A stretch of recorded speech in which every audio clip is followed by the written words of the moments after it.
Why this Alaska tunnel was never sealed, officially. Most people assume that when the military abandons something dangerous, it destroys it, collapses it, floods it, erases it from the landscape. That assumption feels logical. It feels responsible. And during the Cold War, it was often wrong, because the Alaska tunnel was never treated like a mistake. It wasn't buried. It wasn't dismantled. And most telling of all, it wasn't declared finished. Instead, it was left in a state that Cold War planners understood very well: restricted, powered, and unresolved. That detail matters more than anything else. In the base investigation, the tunnel showed clear signs of deliberate closure: welded access points, formal denial language, preserved internal conditions.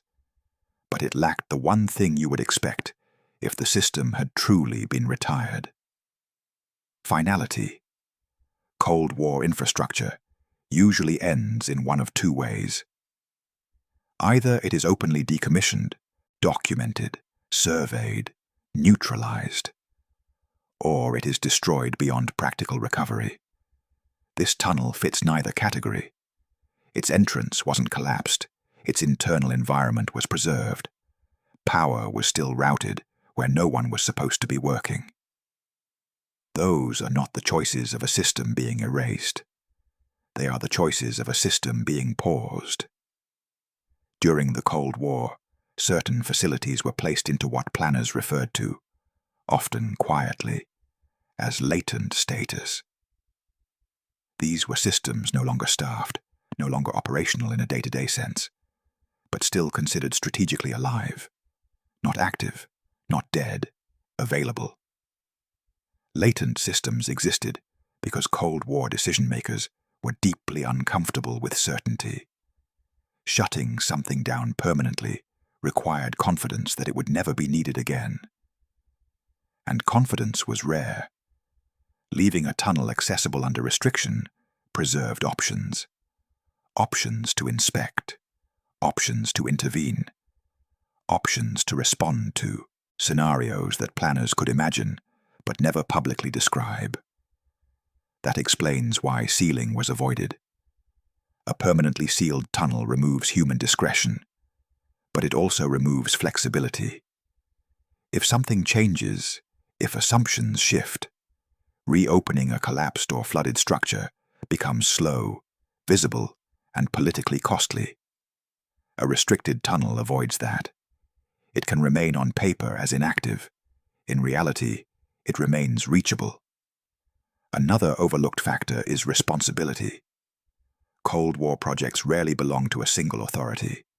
They were often split between branches, agencies, and classified task groups, whose mandates overlapped just enough to function, and just little enough to avoid ownership. When such a project ended, no one truly closed it. Responsibility diffused. Sealing a tunnel permanently requires signatures. Leaving it restricted requires silence. Silence was easier. There is also the matter of documentation. Final decommissioning creates records: environmental impact studies, geological assessments, long-term risk reports. Those records persist. They can be requested, audited, or questioned decades later. Restricted access systems exist in a gray zone: known, but not concluded; present, but not acknowledged as finished. That gray zone was one of the Cold War's favorite hiding places.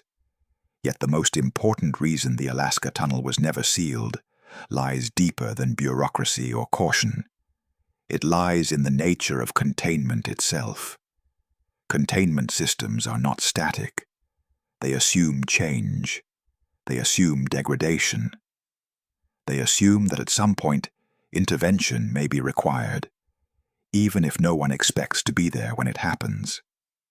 Permanent sealing treats containment as solved. Restricted access treats containment as managed. And management implies ongoing risk. If this tunnel was left unsealed because it might need to be accessed again, then the planners who made that choice were admitting something quietly, but clearly. Whatever this system was built to address had not been fully resolved. It had merely been pushed out of sight.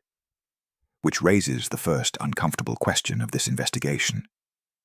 What kind of Cold War system is too dangerous to destroy, but too uncertain to abandon? Sealing versus control. During the Cold War, sealing something permanently was rarely treated as a neutral act. It was a decision with consequences, strategic, political, and psychological. From the outside, sealing a tunnel looks like responsibility. From the inside, it can look like surrender.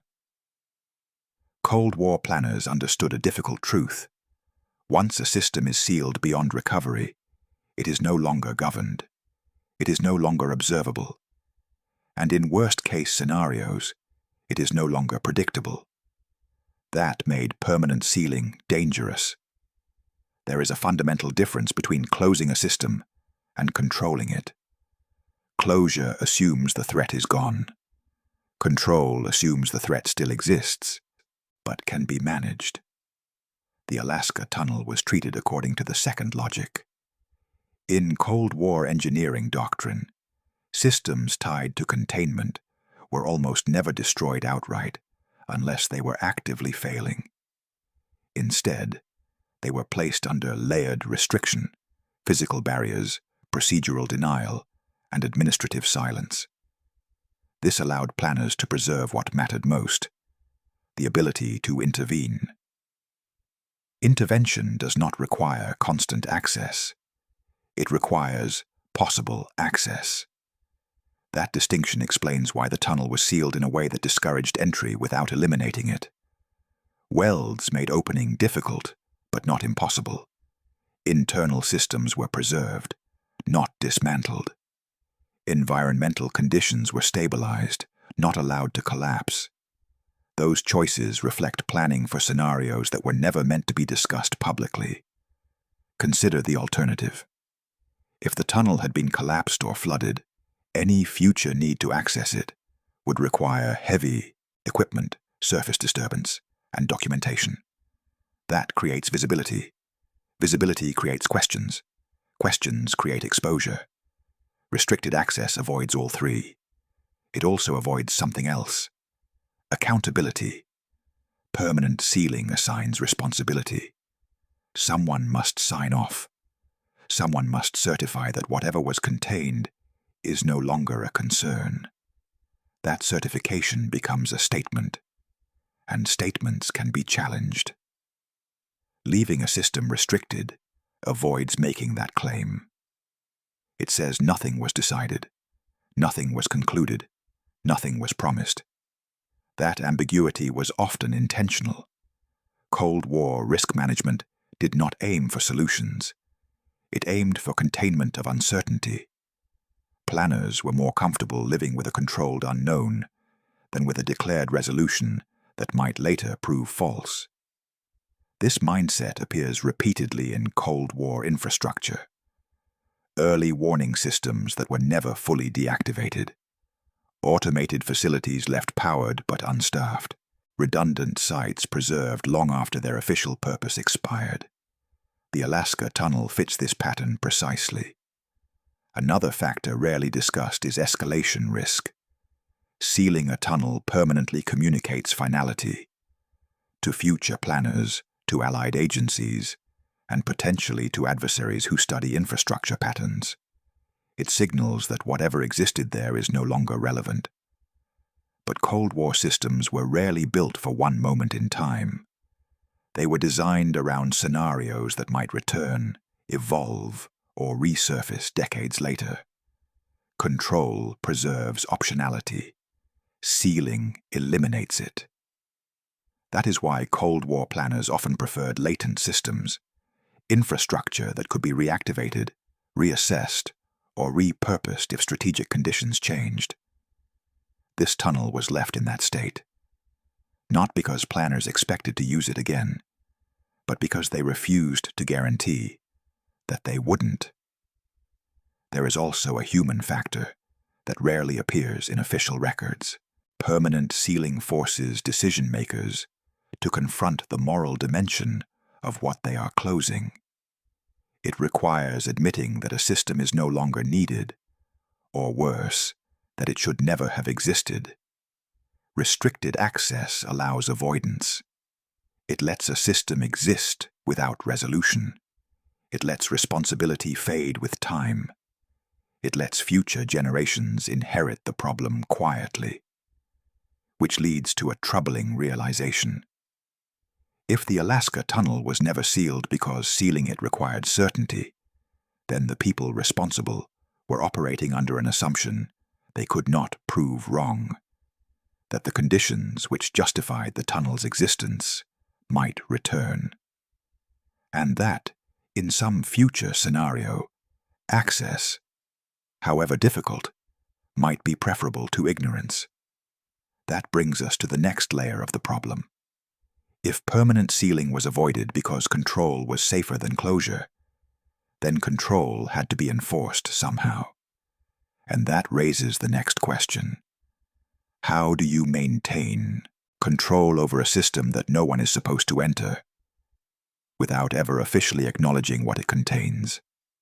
Control without presence. If the Alaska Tunnel was never sealed because it needed to remain controllable, the next problem becomes obvious. Control usually requires people: guards, inspectors, maintenance crews. But this tunnel was clearly not designed for sustained human presence. So how do you control something without staffing it, without acknowledging it, and without creating a visible chain of responsibility? Cold War planners solved this problem in a very specific way. They embedded control into the structure itself. Instead of relying on personnel, the tunnel relied on design-based denial. Every architectural decision reduced the likelihood that someone would enter, and reduced even further the likelihood that they would stay. The downward slope is one example. A constant, shallow descent does not trigger alarm, but over time, it alters perception. It creates fatigue, pressure imbalance, and subtle disorientation. Human-rated tunnels avoid this. Containment corridors often use it deliberately. Lighting followed a similar logic. There was no redundancy for comfort. Illumination was sufficient for inspection, not for occupation. Long shadows, uneven spacing, and limited visual reference points discourage movement. They do not stop entry. They discourage continuation. That distinction is important. Cold War denial systems rarely relied on absolute barriers. They relied on friction. The goal was not to make entry impossible, but to make it increasingly unlikely that anyone would proceed far enough to understand what they were seeing. Airflow reinforced this logic. In personnel spaces, ventilation is designed to equalize pressure and maintain comfort. In isolation corridors, airflow is directional. It separates zones. It discourages lingering. It turns the environment itself into a boundary. Someone entering such a space may not feel immediate danger, but they will feel that they are not meant to be there. Control through discomfort is still control. Power distribution reveals even more. Electricity was present, but selectively. Systems necessary for monitoring and stability were prioritized.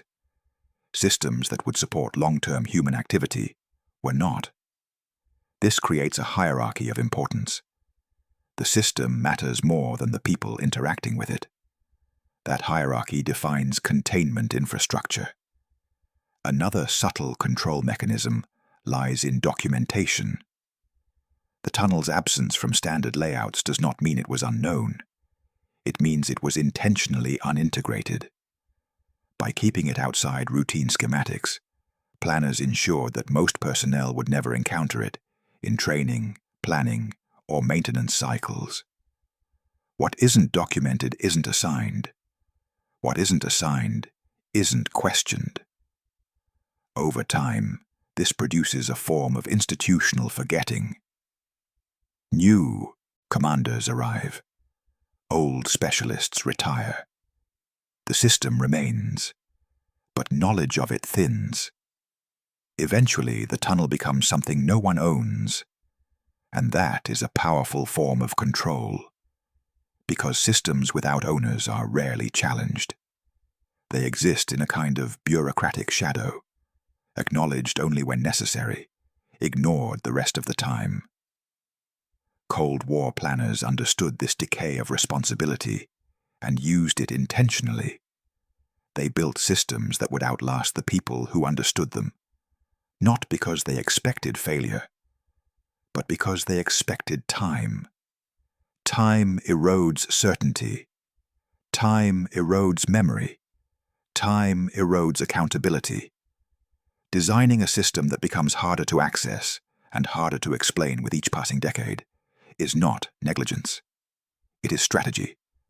This also explains why no visible security presence was required. Guards draw attention. Attention invites curiosity. Curiosity invites questions. Design-based control does the opposite. It makes the system quietly hostile to human engagement without ever declaring itself forbidden in an obvious way. Anyone who enters is doing so knowingly. Anyone who proceeds does so deliberately. And anyone who retreats does so without incident. That minimizes records. It minimizes reports. It minimizes explanation, which is exactly what you want for a system you are not prepared to defend publicly. But this approach has a consequence. When control is embedded into design rather than maintained by people, it becomes rigid. It cannot adapt quickly, it cannot explain itself, and it cannot respond gracefully to unexpected change, which leads to the next problem Cold War planners faced. If no one is meant to be there, and if control is enforced through absence rather than presence, then what happens when intervention is required? Because containment systems are built on an assumption that eventually something will change. And that raises the next question.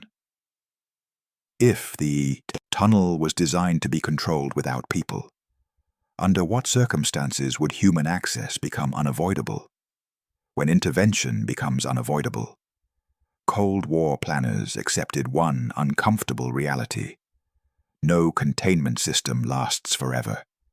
Materials degrade, assumptions change, external conditions shift. The Alaska Tunnel was designed to minimize human presence, not eliminate the possibility of it. That distinction explains why intervention was never removed as an option, only delayed. Intervention is the moment planners feared most, not because it meant failure, but because it meant exposure. Every containment system carries a quiet expectation that one day something will require attention. Sensors drift. Environments change. Unknown variables accumulate. And at some point, a decision must be made. Ignore the system or re-enter it. The Alaska Tunnel appears to have been built around that exact dilemma. Its access points were not friendly, but they were viable. Its internal conditions were not welcoming, but they were stable. Nothing about the tunnel suggests routine inspection, but everything about it suggests emergency access. Emergency access is different from maintenance. Maintenance assumes predictability. Emergency access assumes urgency under uncertainty. That difference shows up in the design. The tunnel does not guide movement, it constrains it. It does not support teams, it supports individuals. It does not optimize for efficiency. It optimizes for control under pressure. Cold War intervention doctrine often assumed that if access became necessary, it would be limited to a small number of authorized personnel operating under extraordinary conditions. Not rotating shifts, not extended occupancy, short duration entry, targeted action, immediate withdrawal.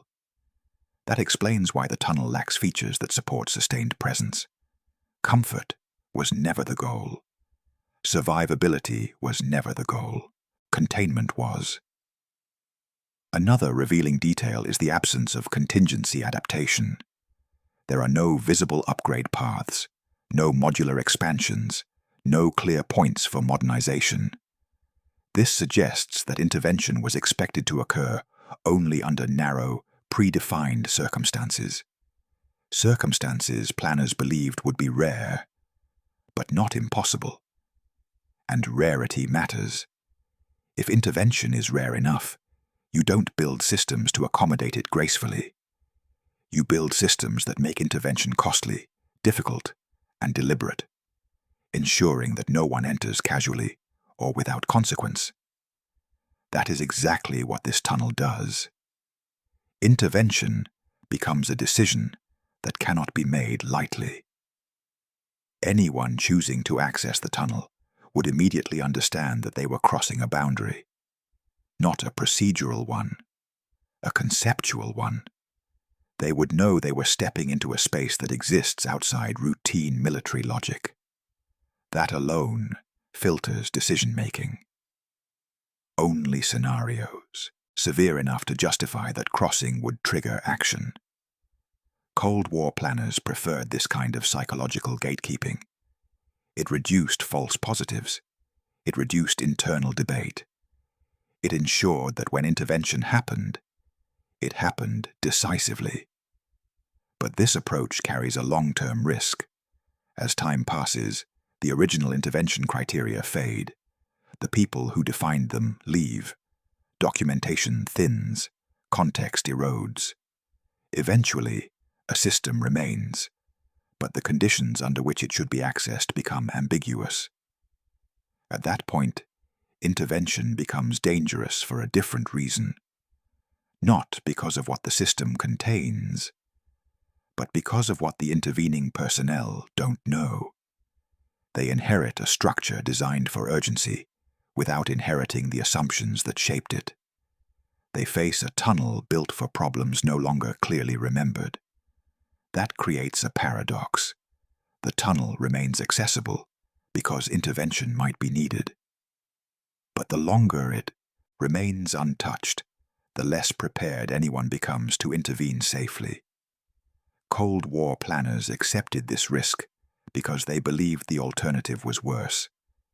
They believed that sealing the tunnel permanently would guarantee ignorance, while leaving it accessible preserved the possibility of understanding, however imperfect. That belief shaped countless Cold War systems, and it leads to the final, most troubling implication of all.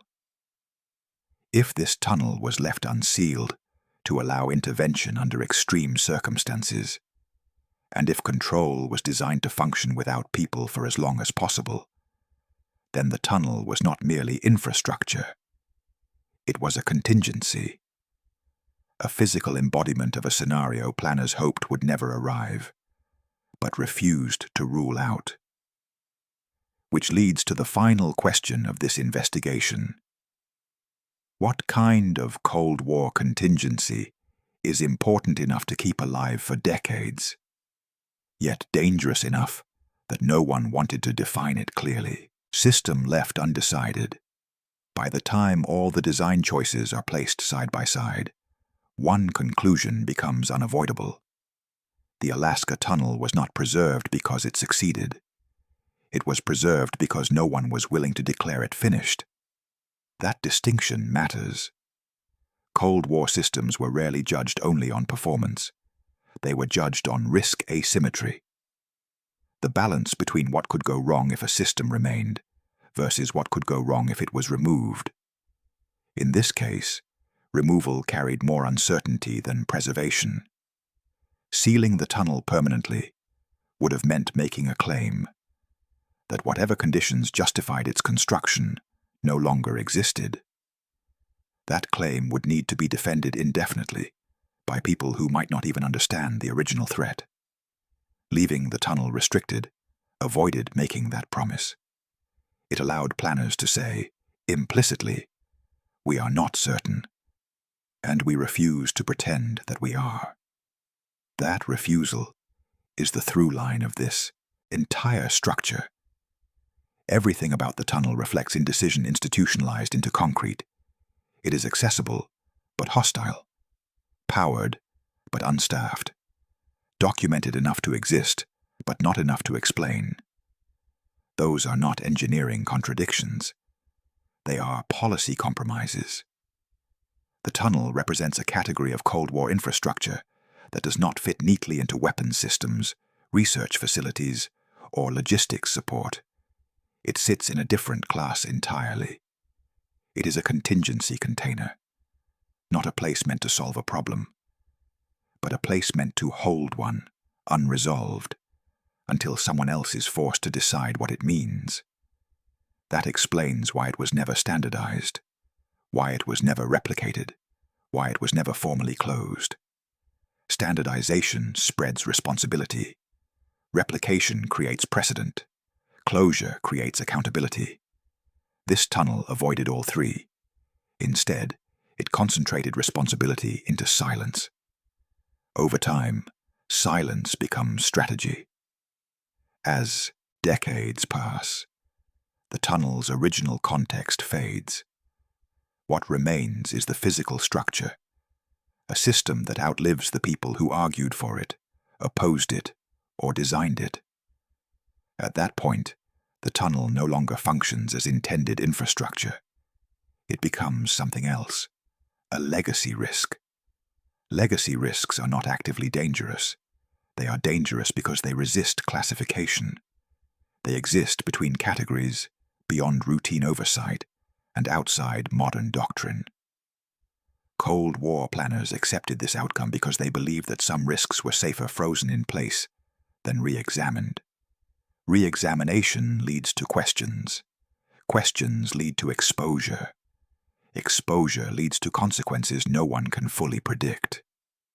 So the tunnel remained. Not because it was forgotten, but because remembering it clearly would force decisions no one wanted to own. This reframes the entire narrative. The Alaska Tunnel was not an oversight. It was not negligence. And it was not an abandoned mistake. It was a conscious decision to defer resolution. Deferred decisions accumulate power over time. They become harder to revisit, harder to explain, and harder to dismantle safely. That is why Cold War systems like this are so unsettling decades later. Not because of what they contain, but because of what they represent. They are physical evidence of uncertainty made permanent.